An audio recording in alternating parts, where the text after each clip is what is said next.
আসসালামু আলাইকুম, সুপ্রিয় দর্শক মণ্ডলী। চলে গেলেন আ আ ম স আরেফিন সিদ্দিক। আপনারা চিনেন এই ভদ্রলোককে? অবশ্যই অনেকে চিনতেন। তিনি ঢাকা বিশ্ববিদ্যালয়ের ভাইস চ্যান্সেলর ছিলেন, ভিসি,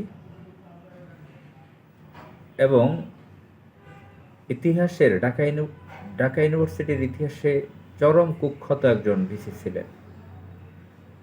অনেকেই বলে থাকেন মৃত ব্যক্তি সম্পর্কে নেতিবাচক কথা বলতে নেই। আমরা ইয়াজিদের কথা জানি, আমরা আবু সুফিয়ানের কথা জানি, ইসলাম বিদ্বেষী বহু ব্যক্তিদের কথা জানি, তাদের কথা কিভাবে আমরা স্মরণ করি। তো যাই হোক, আ আ ম স আরেফিন সিদ্দিক চরম একজন আওয়ামী লীগের ছিলেন, আওয়ামী লীগ ধর্মে বিশ্বাসী। আওয়ামী লীগ একটি মুশরিক অন্তর্ভুক্ত ধর্ম, অঘোষিত। অনেকে বলতে পারেন এই রিলিজিয়ন, এই ধর্ম তো বিশ্বের বিভিন্ন জায়গায় লিখিতভাবে নেই, বিশ্ব ধর্মতত্ত্বে ইউনিভার্সিটিতে পড়ানো হয় না, বিভিন্ন পাসপোর্টে এই রিলিজিয়নের কাউকে দেখা যায় না, বিভিন্ন রাষ্ট্রে এই রিলিজিয়নের কেউ নেই, ইত্যাদি ইত্যাদি। তো বাংলাদেশে এসে যদি গবেষণা করেন বা নৃবিজ্ঞান নিয়ে গবেষণা করেন, স্টাডি করেন, দেখবেন যে এটাও একটা রিলিজিয়ন ধর্ম। যেরকম পারসিক একটা ধর্ম, শিখ একটা ধর্ম, মুশরিক অন্তর্ভুক্ত, তো আওয়ামী লীগ একটি ধর্ম। এই আওয়ামী লীগ ধর্মগোষ্ঠীকে প্রতিপালন করে, পরিচালনা করে ইন্ডিয়ান সন্ত্রাসী গোষ্ঠীরা। তো আ আ ম স আরেফিন সিদ্দিক ছিলেন সে আওয়ামী লীগ ধর্মের একজন। তবে ব্যক্তি জীবনে অন্যান্য ২-৪-৫ জন আওয়ামী লীগের মতন অভদ্র টাইপের ছিলেন না, একটু শান্ত স্বভাবের ছিলেন, ভদ্রভাবে কথা বলতেন। তো এই ভদ্রলোক শত শত আওয়ামী লীগ কুখ্যাত ক্যাডারদের শিক্ষক হিসাবে নিয়োগ দিয়েছেন ঢাকা বিশ্ববিদ্যালয়ে। আপনারা জানেন যে ঢাকা বিশ্ববিদ্যালয়ে তিনি বহু বছর ভিসি ছিলেন। ২০০৯ থেকে ৯-এ তিনি জয়েন করেছিলেন ভিসি পদে। তিনি ২০১৭-তে তিনি ভিসি পদ থেকে বের হয়েছেন। ২০২০-এ শিক্ষকতা থেকে তিনি রিটায়ার্ড করেন। তারপর তাকে জাতীয় সংবাদ সংস্থা চেয়ারম্যান, সংবাদ সংস্থা বোর্ডের চেয়ারম্যান করা হয় তাকে। তার বাড়ি সম্ভবত নরসিংদী। তিনি জার্নালিজমের ছাত্র ছিলেন, জার্নালিজমের শিক্ষক ছিলেন। অনেক বছর আগে দৈনিক আমার দেশ পত্রিকার সম্পাদক তাকে নিয়ে একটি মন্তব্য প্রতিবেদন বা আর্টিকেল কলাম লিখেছিলেন ১ পৃষ্ঠা জুড়ে তার ছবি দিয়ে। সেখানে যেটা পড়েছিলাম মনে আসছে, তার রেজাল্ট এসএসসি থেকে শুরু করে মাস্টার্স পর্যন্ত রেজাল্ট খুবই দুর্বল ছিল, খারাপ ছিল। রেজাল্ট অনেকের খারাপ থাকতে পারে, তিনি রাষ্ট্রের প্রেসিডেন্ট, প্রধানমন্ত্রী, সম্রাট, রাজা, বাদশাহ, আমির হতে পারেন, বিজ্ঞানী হতে পারেন, কিন্তু ইউনিভার্সিটির শিক্ষক হিসেবে কিছু একাডেমিক নিয়ম রয়েছে। সেখানে এই ধরনের দুর্বল রেজাল্টের লোক কীভাবে তিনি ভিসি হয়েছিলেন আমিও মিলাতে পারি না। যতটুকু জানি যে ফার্স্ট ক্লাস ছাড়া টিচার হন না। তো সেখানে মাহমুদুর রহমানের কলামে তার রেজাল্টটা সেগুলো কিছু দেখে নেই। তো যাই হোক, সেটা আরেকটি বিষয়। এই আরেফিন সিদ্দিক শত শত শিক্ষককে ২০০৯ থেকে ১৭ সাল পর্যন্ত প্রায় ৮ বছর ভিসি থেকে তিনি শত শত আওয়ামী লীগ গুন্ডা পান্ডাদের শিক্ষক হিসেবে নিয়োগ দিয়েছেন।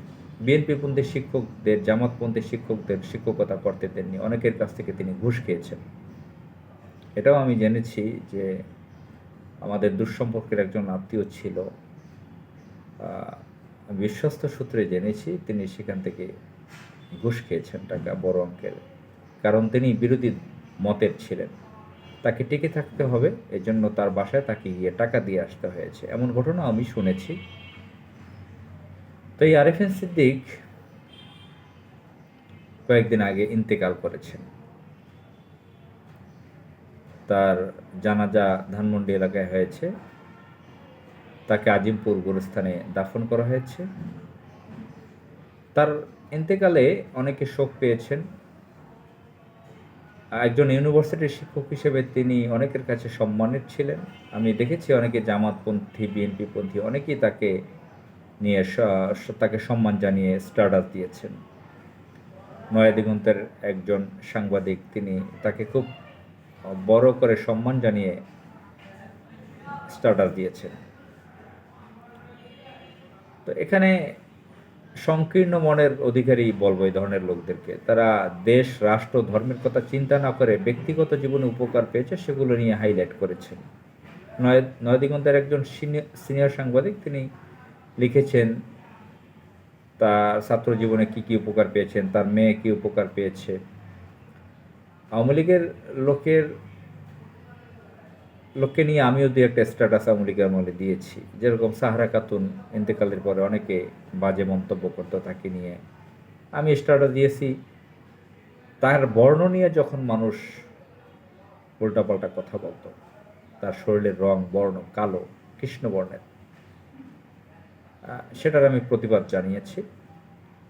সে হয়তো পিলখানার কিলিংয়ের সাথে জড়িত ছিল, আওয়ামী সন্ত্রাসী বাহিনীর সদস্য, সেই দিক থেকে সে একজন চরম বাজে মহিলা ছিলেন। কিন্তু তার ব্যক্তিগত চেহারা, মানে তার চামড়ার কালার, বর্ণ নিয়ে তো এভাবে কেউ বাজে মন্তব্য করতে পারে না, আল্লাহর তৈরি। আবার ছাত্রলীগের সেক্রেটারি ছিল নাজমুল, সে কালো, তাকে নিয়ে মাগুর মাছ, এটা সেটা, আফ্রিকা, নানান বাজে স্ট্যাটাস শিবিরের কোনো ছেলেরা, বিএনপির ছাত্র দলের, যুব দলের, বিএনপির লোকজন। তো আমি এগুলোর প্রতিবাদ জানিয়েছি। মোদি চা বিক্রেতা, মোদি একজন বড় ধরনের কিলার, সন্ত্রাস, অশিক্ষিত, গণ্ডমূর্খ, ঠিক আছে, সে চা বিক্রি করেছিল, সেটা তো তার দোষের কিছু না। তো যাই হোক, এগুলো হলো ভিন্ন। কিন্তু আরএফএন সিদ্দিককে নিয়ে নয়াদিগন্তের যে সাংবাদিক সাহেব স্ট্যাটাস দিয়েছেন, সেটা সম্পূর্ণ ছোট মনের অধিকারীর লোকরাই এগুলো করে থাকে, সংকীর্ণ মনের। দেশ জাতির যে কত বড় ক্ষতি করেছে, সে ব্যক্তিগত উপকার নিয়ে তাকে হাইলাইট করেছিল, সম্মানের করেছিল। অথচ সে দেশ জাতির বড় ধরনের ক্ষতি করেছিল। আমি বলছি না তার ব্যক্তিগতভাবে তার চেহারা সুরত নিয়ে, তার বংশ মর্যাদা নিয়ে, তার পরীক্ষার রেজাল্ট নিয়ে তাকে ইনসাল্ট করে স্ট্যাটাস দিতে হবে। তো তার মেয়ে উপকার পেয়েছে ফোন করার পরে, অথচ শত শত মেয়েরা সেখানে ক্লাস করতে পারেন না, জেলে গিয়েছেন, ইনসাল্টের শিকার হয়েছেন। তো তো যাই হোক, মানুষ অল্পতে ভুলে যায়, এবং বাংলাদেশের মানুষের স্বভাব, এখানে আওয়ামী লীগ, বিএনপি, জামাত, কমিউনিস্ট যাই বলেন, কিছু কমন স্বভাব সবার মধ্যে রয়েছে, ভুলে যাওয়া এবং অল্পতে গলে যাওয়া। এই আরএফএন সিদ্দিক ফ্যাসিজম, আওয়ামী লীগ, ভারতের এজেন্ট গোষ্ঠী আওয়ামী লীগকে বড় ধরনের সহযোগিতা করেছিল। সে তো নিজেই আওয়ামী লীগ ছিল, এবং একটা বিশ্ববিদ্যালয়কে কিভাবে ধ্বংস করেছে, লুটপাট করেছে, ঢাকা বিশ্ববিদ্যালয় কিভাবে সন্ত্রাসের আখড়া বানিয়েছিল সে। অথচ সে জার্নালিজমের ছাত্র ছিল। কিভাবে আমাদের মিডিয়া ছিল, দৈনিক আমার দেশ পত্রিকা বন্ধ করে দেওয়া হলো, তার সম্পাদককে জেলে নেওয়া হলো, তাদের উপর হামলা চালানো হলো, সংগ্রামের সম্পাদকের উপর হামলা চালানো হলো, নয়াদিগন্তের উপর আক্রমণ চালানো হয়েছিল। জানেন যে সেখানে নয়াদিগন্তের সামনে একটি মাইক্রোবাস আগুন দেওয়া হয়েছিল। তো এ ধরনের বহু সমস্যা করা হয়েছে, মিডিয়ার ত্রুটি চেপে ধরা হয়েছিল, বাক স্বাধীনতা রুদ্ধ করে দেওয়া হয়েছিল, বন্ধ করে দেওয়া হয়েছিল। অথচ সে গণযোগাযোগ ও সাংবাদিকতা বিভাগের শিক্ষক ছিলেন, ছাত্র ছিলেন, ভিসি ছিলেন ঢাকা ইউনিভার্সিটির। কী ভূমিকা নিয়েছিলেন?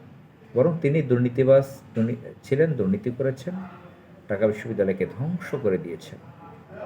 মহান আল্লাহ তাআলা বিচারের মালিক, তিনি মহান আল্লাহর জিম্মায় চলে গেছেন। আসসালামু আলাইকুম।